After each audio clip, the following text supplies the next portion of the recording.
Bismillahirrahmanirrahim. Assalamu alaikum dear students. How are you? I hope you'll be fine. This is new syllabus Oxford Primary Mathematics Workbook 5B और इसमें हम revision 4A के बाद अब 4B की तरफ बढ़ चुके हैं, जिसमें हमने क्वेश्चन नंबर 1 और 2 सॉल्व कर लिया है। पेज नंबर 145 पर क्वेश्चन नंबर 3 आज सॉल्व करेंगे, तो वीडियो एंड तक ज़रूर देखिएगा। अच्छे लगे तो लाइक कीजिएगा, कमेंट कीजिएगा और अपने फ्रेंड्स के साथ शेयर करना ना भूलिएगा।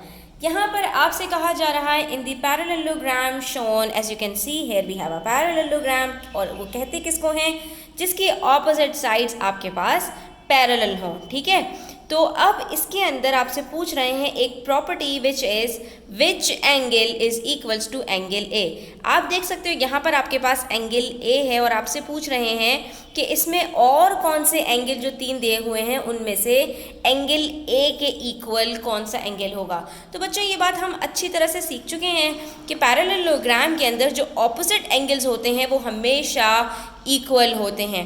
हमने इसकी 2-3 प्रॉपर्टीज सीखी थी और वो क्या थी बच्चों हमारे पास, कि इसके अंदर जो ऑपोजिट साइड्स होते हैं वो भी हमारे पास इक्वल होते हैं, यानी हमारे पास ये दोनों साइड्स इक्वल होंगे, इसी तरह से हमारे पास ये दोनों साइड्स भी इक्वल होंगे।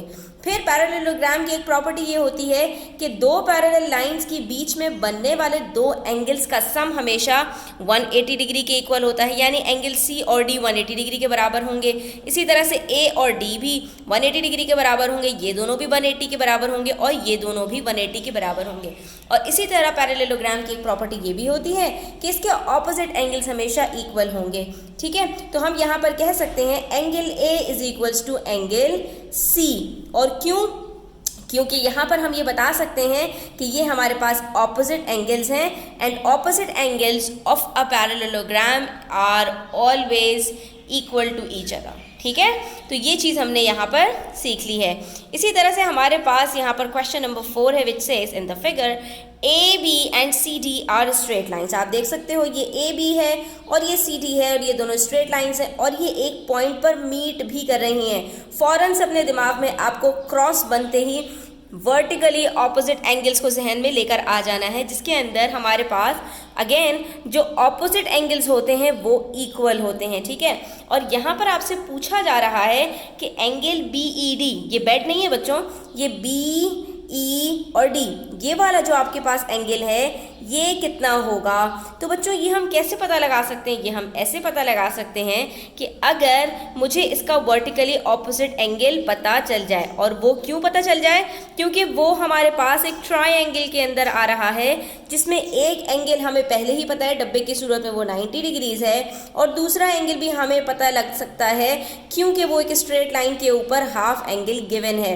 जब ये 120 डिग्री है तो ये कितना होगा, 180 माइनस 120 दैट इज 60 डिग्रीज। जब 2 एंगल्स पता चल गए तो ये थर्ड एंगल आसानी से पता चल जाएगा और जब ये पता चलेगा तो ये वाला एंगल खुद ब खुद पता चल जाएगा। तो बच्चों जब भी आपसे इस तरह से क्वेश्चन दिया जाएगा तो सिंपली आपने क्या करना है कि आपने रिवर्स वर्किंग करनी है, यानी इसको पता लगाने के लिए मुझे क्या चीज़ पता लगानी है, ये वाला एंगल पता लगाना है, और ये वाला एंगल मुझे पता लगाने के लिए क्या पता लगाना है, ये वाला एंगल पता लगाना है। तो स्टेप 1 में मुझे करना क्या होगा, मैं सबसे पहले ये पता लगाऊंगी, फिर ये पता लगाऊंगी और ये मुझे खुद ब खुद पता चल जाएगा। ठीक है, तो देखिए हम इसको सॉल्व भी 3 स्टेप्स में करेंगे। सबसे पहले angle A C E calculate किया हमने 180 में से 120 को सब्ट्रैक्ट करके, और यहाँ पर हमने प्रॉपर्टी भी लिख दी कि angles on a straight line equals to 180 degree. तो हमारे पास 60 डिग्री आ गया। स्टेप 2 में फिर हमने एंगल सी ई ए कैलकुलेट किया और वो हमारे पास किस तरह से आ गया कि sum of angles of a triangle is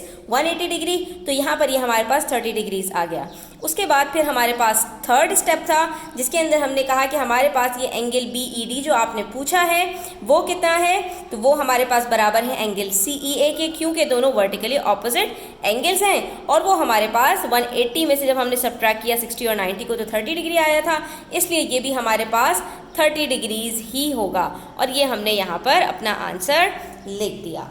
तो आई होप स्टूडेंट्स कि आपको ये क्लियर हो गया होगा। स्टिल कोई क्वेश्चंस हो, क्वेरीज हो, कमेंट सेक्शन में आप पूछ सकते हैं और चैनल को सब्सक्राइब करते जाइएगा अगर ये आपको इन्फॉर्मेटिव लगी है वीडियो। और अगर मज़ीद इस तरह की वीडियोस आप देखना चाहते हैं तो बेल आइकन को प्रेस करना ना भूलिएगा। अपना बहुत ख्याल रखिएगा। अल्लाह हाफिज़।